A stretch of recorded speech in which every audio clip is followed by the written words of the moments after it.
This is called Expanding Darkness. And we are just here to talk about disturbing media, cases across the web. And one thing I would like to point out right here and now is that this is for educational purposes only. We are not doing this to offend anyone. We're just providing education about disturbing media. Also, huge shout out to Nick Crowley and other creators who have put out this kind of content that inspired me. Now, I want to give another fair warning that we will be talking about animal abuse. So you want me to start out? Yes. All right, so... Russian dog. Yeah, all right. So, yeah, I was on the internet in one of the many darker circles of the internet, and one of the more grim sides, and ran across a film. It looked like it was a governmental film out of the USSR. Yeah. So what I was going to say was I stumbled across a film where there was the head of a dog. It looked like a German Shepherd or some dog of that variety. And it was just its head and part of its neck. And it was moving its mouth and tongue and eyes, and they had tubes hooked up to it that were pumping blood to the head and keeping it alive. But yeah, it was completely severed and separated from the body. It was, that was a bit shocking to see. And so I don't know what exactly the experiment was about, but somehow they were keeping this dog's head alive. And they moved stuff in front of it, and the dog's eyes followed what they were moving. And I remember it just, it's pretty sad stuff. And I could only imagine, like I said, this looked like it was from the Soviet era, which made me think, have they done this to people over there? Because when I see something like that from the USSR, I think, if this film has made it to the public, then imagine the things that haven't. Yeah, that are still locked away or have been destroyed. Yes. Right. Like, what kind of human experiments they've done. It's terrible enough on animals, but... It kind of reminds me of how Germany put an extra head on a dog. Or how the U.S. tried turning a cat into a camera. They removed parts of its stomach and turned it into a live cat into a camera. It was unsuccessful. Was the idea to use this as a spy cat or something? Oh my goodness. It was pretty ridiculous. Now, the next subject we will be talking about is one of PETA's... If you don't know, PETA is a but they're known for being very controversial, such as their video where they talk about it's an animal holocaust, stuff like that. And this one is no different, except this is a bit more extreme. This goes into a Chinese fur selling business. So there were live seals that they that they were stretched and turned into basically leather or fur. While they were alive? Yes. And you could see them crying out blood. Yeah, that's yeah, man, that's that's pretty bad while they're still alive. And it was, I would imagine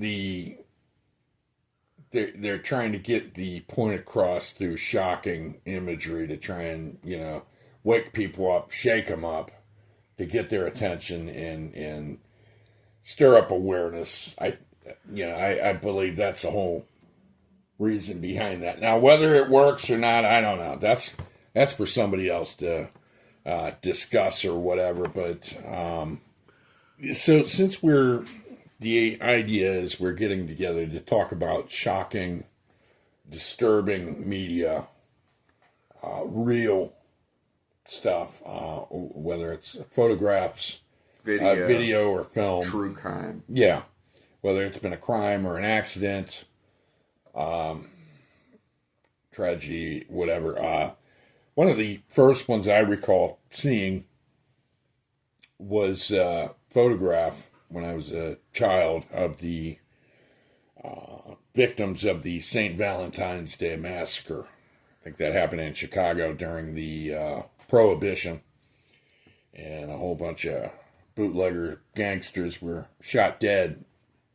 And there's a specific picture that is quite famous, that if you were to put in St. Valentine's Day Massacre, 9 times out of 10, the first picture that would come up would be of this scene with all these men's bodies laying on the ground. It looks like it's in a garage or something, and they're all dead, and there's blood pooling up and running on the ground away from them. But I saw that as a child, and that stirred up kind of an intrigue into true crime and reading about these things, and I ended up reading about that. That was actually, I had these, they had these cards back in the 70s and 80s. They were square little cards, and they were about all different subjects, historical ones, scientific ones. They were all different kinds, and that massacre was on one of these cards. And so there was a photograph on one side, and then on the other side there was the text that actually was the information about the event. Reminds me of the book I got of photographs of true crime accidents. Mm-hmm. There's the cards. They look just like those right there. See them? Yeah. But anyways, the book had pictures of what was going on. Yeah. And it explained what was happening for everything from that guy getting stabbed on public TV by a katana or something. In Japan? Yes. The politician that got assassinated? Yes. Right.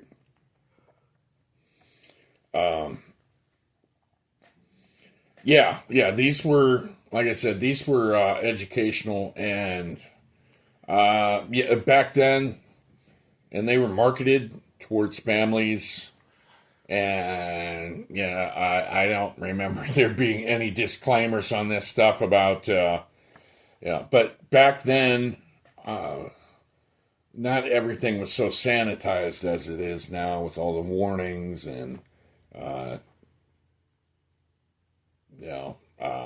like I said, this information was pretty easy to get a hold of in books. There of course was no internet, but like I said, these things. I mean, there were hundreds of these square picture things. These it's almost like an encyclopedia on cards, and some of them were about crimes. So, but I believe the St. Valentine's Day Massacre. I believe that Al Capone, I think he was behind it. And some of his guys pretended to be police to shake these gangsters down from a rival gang. They presented themselves as policemen, had these guys line up, and then they just executed them. Yeah, massacred them right there. So now, the two next cases are especially graphic. So, just viewer discretion advised. Listener discretion advised. What Talking Head is the one you said. Okay, yeah. Now, I do not have any information about this. I saw, I have no, I can only guess as to where it happened, all right? And this is all just from the video. I saw this one about a year ago online, and it was a very short clip.